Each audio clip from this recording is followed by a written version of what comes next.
Vale, chat, empezamos. Hoy os traigo un nuevo gameplay de 60 segundos. Creo que lo conocemos todos, pero bueno, vamos a leer aquí las instrucciones.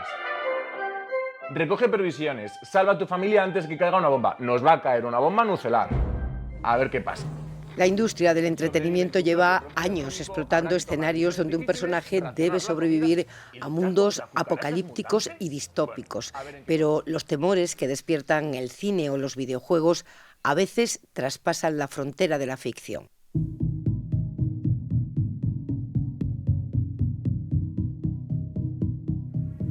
Casi el 80% de los españoles teme una guerra en la que se utilicen armas nucleares, según el CIS. ¿Cómo de probable es una escalada así? ¿Es el mundo más inseguro hoy? 2 meses después del inicio de la guerra en Oriente Próximo, hablamos de la reconfiguración del orden mundial, o el desorden, basado en la fuerza y con un protagonista claro, el presidente Donald Trump. Soy Pepa Bueno y esto es La Semana. Comenzamos.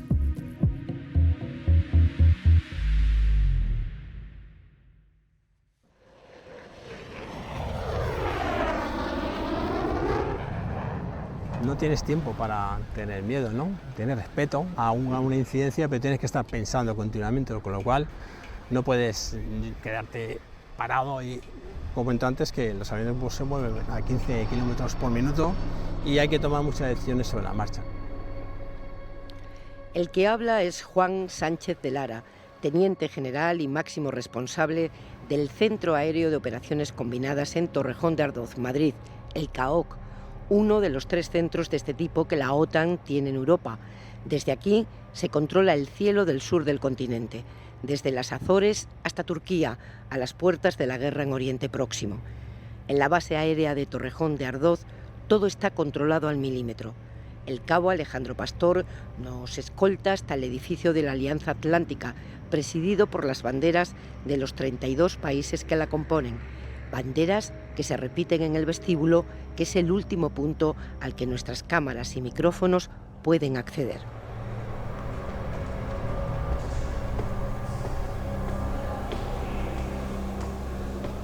Los accesos al interior de la base están totalmente restringidos.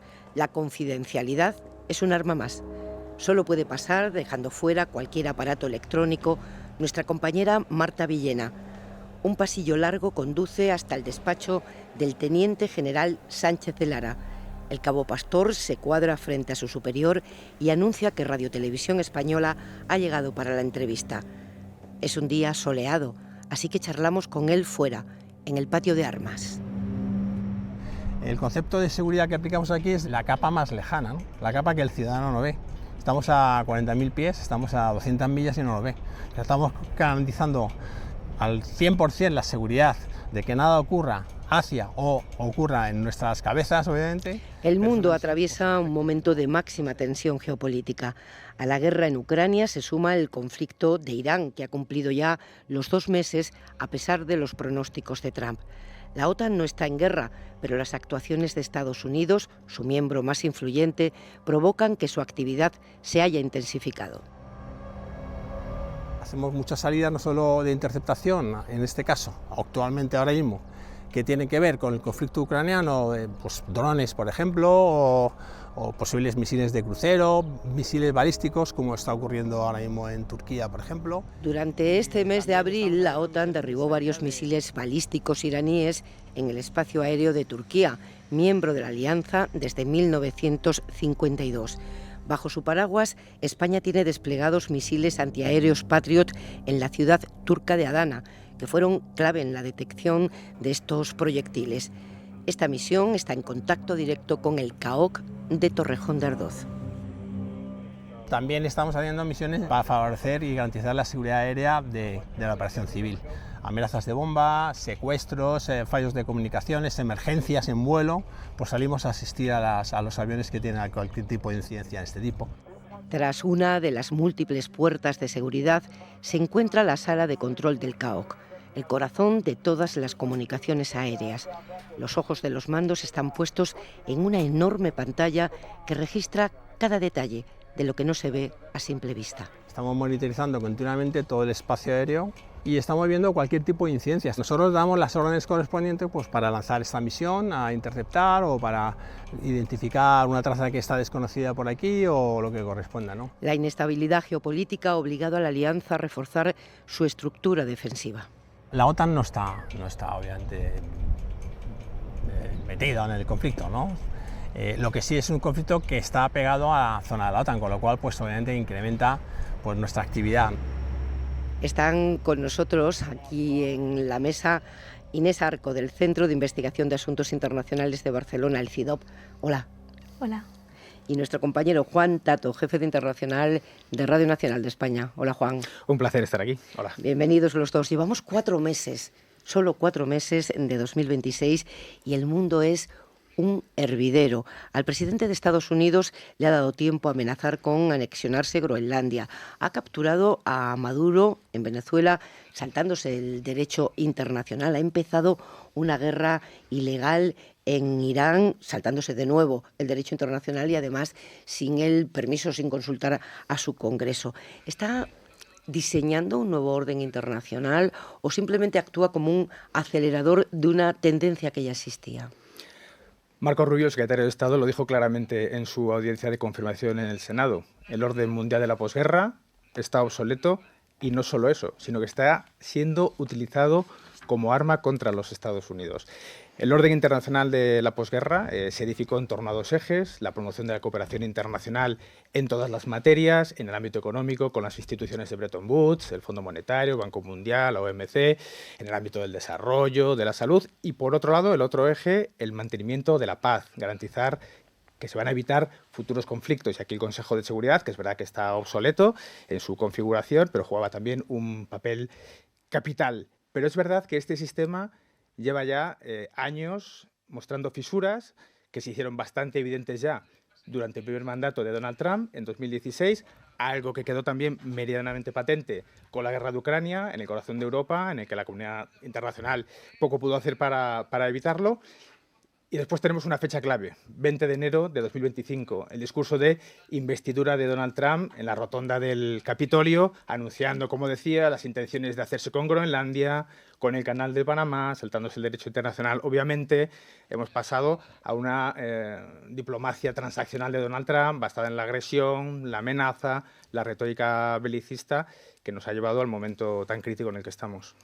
A mí me gusta pensar este momento como un momento de transformación, de cambio de orden, y como decía Gramsci, y ahora mismo nos está citando muchísimo, es un momento donde salen síntomas muy mórbidos, que es justamente, ¿no?, desde lo que decimos desde CIDOB, nos encontramos en un año y en un cambio, ¿no?, hacia una geopolítica brutal, con una impunidad del intervencionismo, donde vemos, ¿no?, que estos elementos que antes facilitaban una forma de mantener la paz, pues ahora no, ahora se convierte en herramientas justamente para avanzar diferentes objetivos, tanto políticos, económicos, más allá únicamente de lo militar. Así que el viejo mundo no ha muerto, el nuevo no nace, y efectivamente, como decía Gramsci, en el interregno salen los monstruos. Pero este intervencionismo del que hablamos, por ejemplo, en América Latina, no ha desaparecido nunca. Siempre ha habido intervencionismo estadounidense. La diferencia, el salto cualitativo, es que ahora es explícito, descarnado y sin retórica que trate de tapar de lo que se trata. No sabemos si China puede sentirse legitimada para hacer lo mismo con Taiwán. Lo que sí sabemos es que de nada han servido las órdenes internacionales contra Netanyahu por destruir Gaza, contra Putin por invadir Ucrania.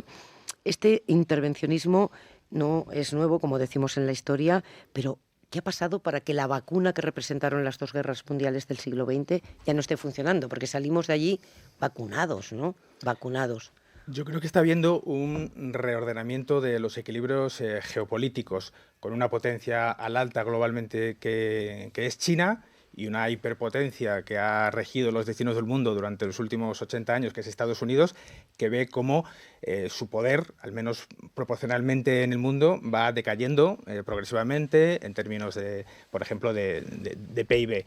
En el caso de América Latina, yo creo que es manifiesto. Es decir, están pasando muchas cosas muy graves, la operación para capturar a Maduro en Venezuela a la que te referías, el bloqueo que han impuesto ahora a Cuba y que está estrangulando económicamente a la isla, las amenazas sobre el Canal de Panamá, y aquí China es un factor que no podemos minusvalorar a la hora de entender y de contextualizar esta nueva doctrina de Monroe. China se ha convertido en el primer socio comercial de América Latina. Acaba de construir en Perú el puerto de Chancay, que es el mayor puerto de América Latina, para exportar materias primas a Asia. Estados Unidos es consciente de que ha perdido influencia económica y política en América Latina, en su patio trasero, que es vital. Y cuando entiende que las reglas internacionales del derecho internacional no le funcionan, está buscando nuevas maneras a través de otros medios para seguir manteniendo ese control. Y ahí el mundo occidental debe mirarse al espejo, porque muchos en América Latina te dicen, claro que al final acabamos aceptando los créditos de China, aceptando la inversión de China. Venía el Fondo Monetario Internacional y nos ponía unas condiciones imposibles para nuestras economías, y ese ha sido el momento que China ha ido aprovechando para hacerse muy, muy presente. Si puedo hacer justamente, ¿no?, una referencia al tema de Taiwán. Yo creo que esto es un elemento donde para mí es muy interesante, ¿no? Si hablamos de una esfera de influencia de China en Asia, ¿realmente China será capaz de imponerla? ¿Y por qué digo esto, no? Porque es verdad que Estados Unidos tiene una voluntad muy clara en que no haya ningún otro hegemón en la región. Lo tiene muy claro desde que Japón hizo Pearl Harbor y no lo va a permitir, ¿no?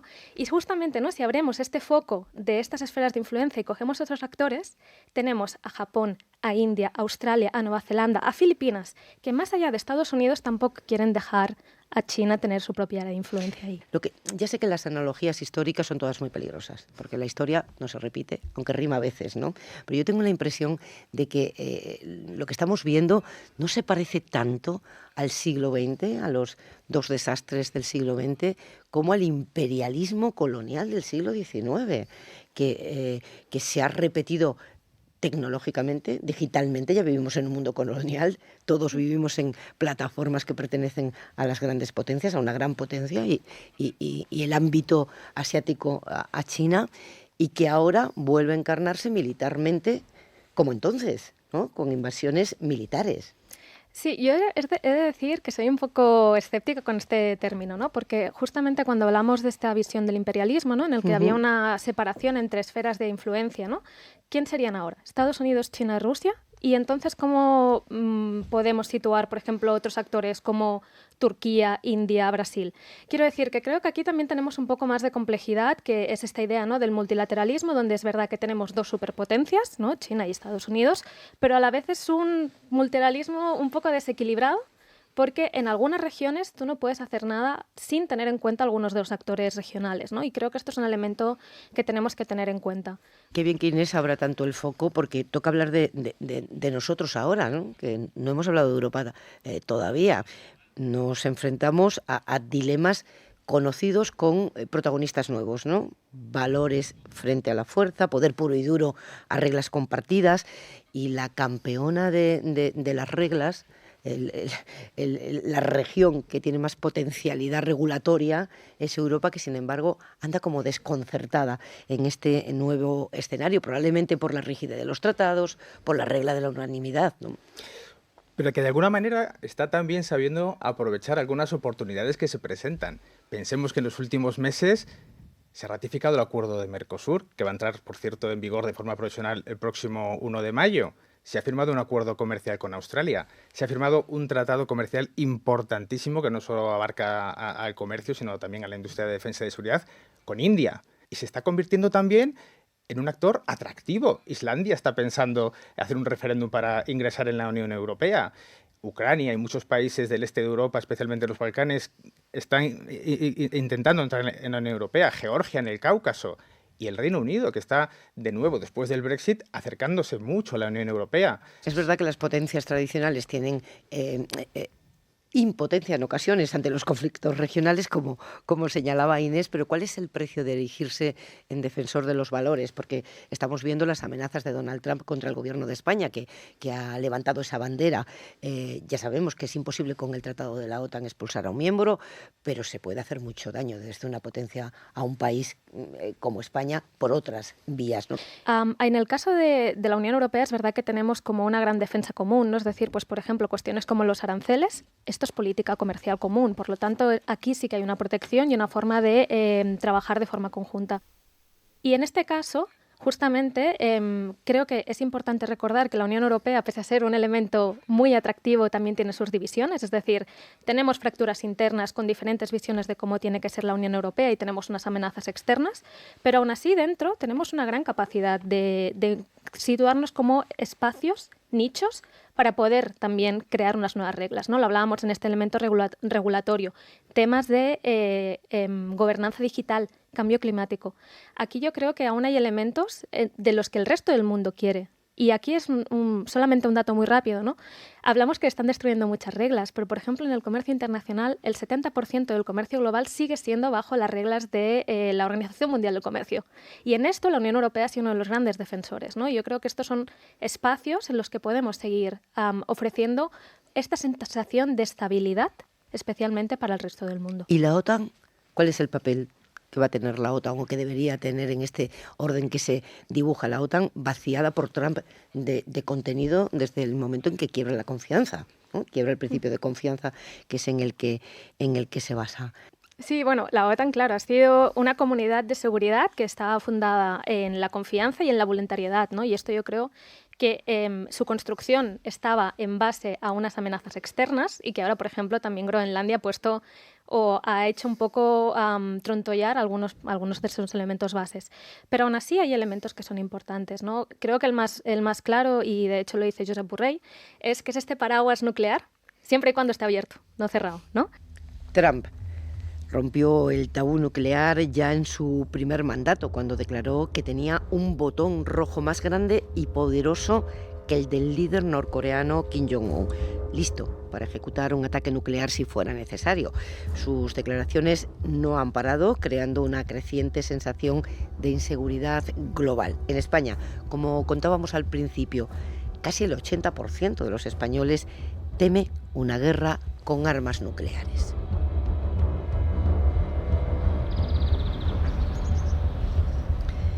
Dentro del recinto de Moncloa existe un búnker protegido por la Ley de Secretos Oficiales.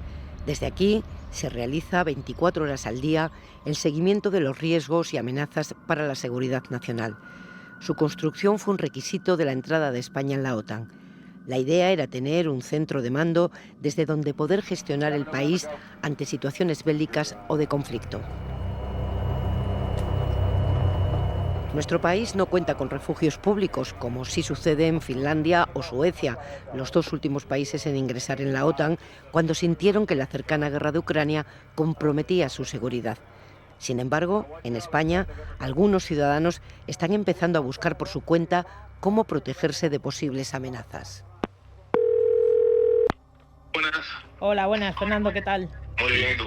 Si yo quiero comprarme un búnker, ¿qué posibilidades tengo en vuestra empresa? ¿Qué tipos de búnkeres ofrecéis? ¿A qué precios? ¿Qué tamaños? Tenemos una rama que es el búnker prefabricado, que hay dos modelos, uno de 6 metros por 3 y uno de 12 metros por 3. Esos ya vienen prefabricados. Vale, ¿y esos qué precio tienen? Van desde 60.000 hasta 90.000, sin excavación, o sea, lo que es el búnker ya listo para instalar. Cuando el caos llegue, la diferencia entre sobrevivir y sucumbir será un búnker. No esperes al desastre. Desde 39.999 euros asegura el futuro de tu familia hoy. Esto es lo primero que leemos cuando visitamos la web Búnker FD que dirige Fernando Díaz, una de las empresas de este tipo de construcciones privadas en España que en los últimos 4 años han experimentado un crecimiento sin precedentes en su producción. ¿Qué tipo de eventualidades podría proteger? Vale. Nuestros búnkeres te protegen ante la radiación y ante algo que sea químico o biológico. Nosotros lo equipamos con trajes antirradiación, con mascarilla, pero lo que es el tema de la comida y eso ya lo hacen los clientes a su gusto, con la comida, con lo que sea. Pero España sí tiene unidades de la Policía Nacional y Guardia Civil especializadas en accidentes nucleares, biológicos o químicos. También cuenta con un plan básico de emergencia nuclear para proteger a la población civil, concebido originalmente ante accidentes en centrales nucleares. Hola, Marta. Buenos días, José Miguel. La diferencia entre refugios subterráneos y búnkeres. Sí, nos surgen clientes que quieren bunkerizar el sótano que nosotros le habíamos construido. Es decir, implementar todo lo necesario para que esa construcción que está bajo tierra tenga todos los suministros necesarios como para permanecer ahí En el caso de la bunkerización, 6 meses, 8 meses, 3 meses. Él es José Miguel Noguera, responsable del departamento comercial de Bunker VIP, otra de las empresas que se dedica a la construcción de búnkeres privados. Todo lo que hacemos es Cádiz y Málaga principalmente, y todo para clientes extranjeros en un 90%. Son gente con mucho nivel adquisitivo y se han hecho hasta una piscina olímpica. Pero que tienen un parque con cielo, con árboles, con todo, porque hay microclima. Tú estás ahí debajo y parece que estás en el campo. Pero según la experiencia de su empresa, construirse un refugio ya no es solo cosa de ricos. Ya cada vez hay más españoles medios, como tú y como yo, y son familias normales, que se han metido en una hipoteca al menos de 350.000 euros y se van a hacer el chalet de una planta un poquito más ancho para que les quepa la vivienda arriba y tienen el búnker debajo de 80 o 100 metros. Asegura que estas empresas se adaptan a todos los perfiles económicos. Estamos planteando hacer búnkeres, por ejemplo, y que sean por plazas, es decir, hacer búnkeres propios nuestros y que puedas adquirir una plaza o 2 plazas y bien o alquilarlos con opción a comprar las plazas o venderlas, cerca de las ciudades principales, claro. Alquilar búnkeres por plazas por si ocurriera una catástrofe. Construir una casa bajo tierra equipada para una estancia larga. La pregunta es, ¿de dónde viene esta sensación de peligro inminente? Nosotros no ponemos nada de moda, nosotros lo que trabajamos es para nuestros clientes, ¿vale? Quien lo pone de moda es el telediario, son los medios de comunicación. El telediario, los medios de comunicación que cuentan que hay una guerra en Oriente Próximo, que hay una guerra en Ucrania. Es inevitable, Juan, Inés, pensar en que en este momento en el que tener una primera vivienda, la vivienda donde vives todos los días, es casi imposible para tanta gente, exista esta industria del miedo, porque en definitiva es eso, Inés. Sí, a ver, voy a ser muy sincera. Yo cuando han dicho los tamaños he dicho, es más grande que mi casa. Así que, bueno, la clase media no lo sé. Pero es verdad que sí, que hay estos elementos de miedo, ¿no? Y de hecho también hay casi como una distanciación entre lo que, por ejemplo, nos dicen que deben ser las prioridades, ¿no? Y que recupero la Unión Europea, ¿no? Con estos elementos de defensa. Y cuando hablamos, ¿no? En cuáles son las preocupaciones, por ejemplo, de la población joven. En la Unión Europea hay encuestas por un think tank paneuropeo que se llama ECFR, que dice que para los jóvenes solamente para 1 de cada 5 la defensa y la seguridad son la prioridad. La vivienda, el bienestar, la economía son lo que realmente les preocupa mucho más. ¿Y hay otra manera de contar, Juan? Tú eres periodista. Otra manera de contar este mundo. Ya sabemos que hay excesos y que hay una industria del miedo y que vive de hacer titulares que provoca que la gente quiera construirse un búnker debajo de su casa. Eso ya lo sabemos. Pero lo que contamos cada día, los que intentamos contar con honestidad, una aproximación a la realidad de lo que nos circunda, hay otra manera de contarlo para no generar esa sensación de que inminentemente la vida de los ciudadanos que nos escuchan está en peligro. El mundo es algo difícil de contar. Yo creo que nuestra labor es contar el mundo con responsabilidad, con contexto, con mesura, con proporción, pero tampoco con ingenuidad. El momento que atravesamos es crítico y no se trata de proyectar un miedo infundado en la población, pero es evidente que existen riesgos. Hablábamos ahora de la posibilidad de lanzamiento de armas nucleares, pero es que hace tan solo unas semanas Donald Trump estaba amenazando con exterminar a toda la civilización iraní, pero es que Putin hace no muchos años también, con el inicio de la guerra de Ucrania, llegó a plantear también o a sugerir la idea de que Rusia en algún momento podría también utilizar su armamento nuclear. Es poco probable. El sentido común dice que nadie se atreverá a hacerlo por toda la oleada de reacciones que podría ocasionar. Imagino que el riesgo que tenemos en España de sufrir un ataque con un arma nuclear, si no es cero, debe aproximarse bastante a cero.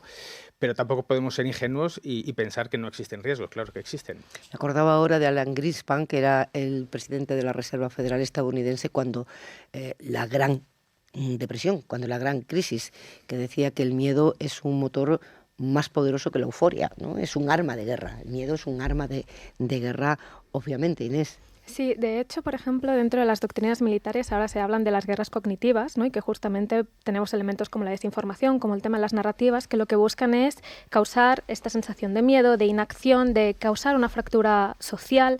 Y esto no es una cuestión que no sea completamente ajena, es decir, en el caso de Rusia, ¿no? Hay ya doctrinas militares en el que buscan, pues, utilizar elementos como la desinformación para sembrar, puede ser, la división entre sociedades, y esto, por ejemplo, se habla mucho en el contexto europeo, ¿no? En donde hemos tenido Russia Today, por ejemplo, con diferentes tipos de narrativas que creaban debate y rupturas dentro de nuestras sociedades, pero también como pre-casos en el caso de un ataque, ¿no? Es decir, pues justamente, esto, por ejemplo, en el caso de Taiwán también se habla mucho de que China lo que trata de hacer es que la sociedad taiwanesa esté dividida y que si hay algún tipo de ataque, pues que no sepan bien cómo reaccionar, ¿no? ¿Cómo salir de este panorama que estamos describiendo, ¿no? Cuando estos días se reivindican los valores y un mundo basado en reglas compartidas, da la impresión de que habría que volver al mundo antes de Trump, al mundo, en definitiva, del mundo que nos dejó el resultado de las 2 guerras mundiales en el siglo XX. Pero eso no es posible.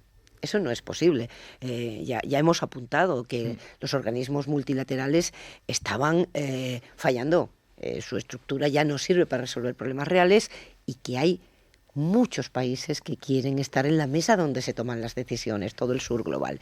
La gran pregunta es cuál va a ser el momento en el que todos nos centremos de nuevo para decir cómo volvamos a encontrar consensos. ¿Tiene que haber una catástrofe para que eso ocurra? Esperemos que no. Es decir, aquí hay un elemento de optimismo en el que puede ser solamente pensar en, por ejemplo, lo que dice el intelectual y profesor de Relaciones Internacionales de la American University, Amitabh Acharya, entender que estamos en un mundo temporalmente -1. Menos Estados Unidos. Entonces, dentro de este mundo, ¿no?, que se está reconfigurando, es lo que decíamos, si son 193 países, pues bueno, hay 192 países que en muchos casos comparten ciertas normas. Cuando hablábamos antes de los nuevos hegemones del mundo, China, Rusia, Estados Unidos, los 2 primeros son autocracias, pero Estados Unidos es una democracia, aunque algunos aspectos se están erosionando últimamente. Y en este sentido, pues es importante hacer notar que hay en noviembre unas elecciones de mitad de mandato que pueden alterar el equilibrio parlamentario en el Congreso, con unos demócratas que apunta a que van a controlar la Cámara de Representantes y que en la estela de todo lo que está ocurriendo con la guerra de Irán tienen cada vez más opciones incluso de recuperar el Senado, según las últimas encuestas. Esto evidentemente podría convertir a Donald Trump de ocurrir en un pato cojo en los 2 años que le quedan de mandato. Siento aguar este amago de esperanza que dejabais sobre la mesa, pero ¿qué opinarán los tecnooligarcas de vuestro optimismo? Porque al final han penetrado en la Casa Blanca, están en el Ministerio de Defensa, han llegado a recortar efectivamente parte de la administración estadounidense y tienen información y datos de todos nosotros porque los gobiernos de buena parte del mundo han puesto sus datos y los de sus ciudadanos en manos de estos ultrarricos. Bueno, esa foto también del 20 de enero del 25 en el Congreso, en la investidura de Trump, cuando vemos en primera fila a Elon Musk, a Mark Zuckerberg, a Jeff Bezos y a Pichai, el de Google. Y detrás, un poquito más escondidos, Tim Cook de Apple y Peter Thiel de Palantir. Tienen muchos intereses en el gobierno, están fundiendo la frontera entre lo público y lo privado, buscan pues desgravaciones fiscales, acceso para sus negocios aeroespaciales, para la industria de defensa, etcétera, etcétera, etcétera, y obviamente esto introduce una derivada muy peligrosa incluso para el sostenimiento de nuestras democracias, pero evidentemente están ahí, en el núcleo. Acabamos de conocer el manifiesto del CEO de Palantir, que invita a pensar si aquel día en la Casa Blanca eran los tecnooligarcas invitados por el poder político o si es el poder político el que está invitado a la fiesta de los tecnooligarcas. Claro, y aquí es justamente donde me ha gustado mucho ese punto de hasta qué punto estamos siendo optimistas, ¿no? Porque uno de los puntos en los que en este manifiesto de 22 puntos decía a Karp es que, bueno, que a lo mejor ahora lo que tenemos que ir es a un tipo de gobierno tecnócrata que está mucho más confiado con estos vínculos, ¿no?, digitales, una simbiosis tecno-gubernamental, y esto al final también es una erosión hacia la democracia y más allá de que Trump se vaya, la idea no.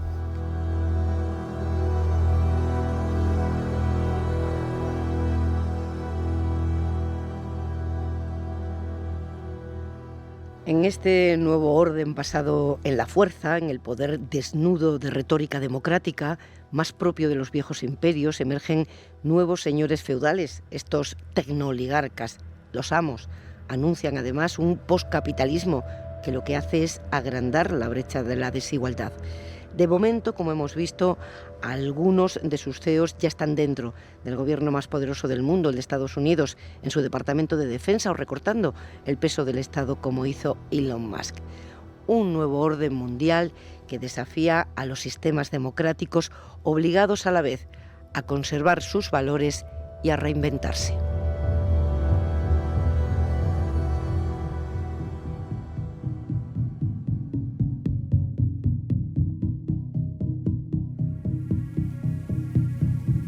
La Semana es un videopodcast del equipo de vídeo y audio digital de RTV Noticias. Dirección: Ángela Gallardo. Guión, edición y redacción: Paloma Torrecillas, Eva de Vicente y Marta Villena. Realización sonora: Samuel Alarcón. Realización de vídeo: Pablo González y Javier Garrido. Producción: Carmen Romaní, Lidia Alonso y Lucía Valderrama.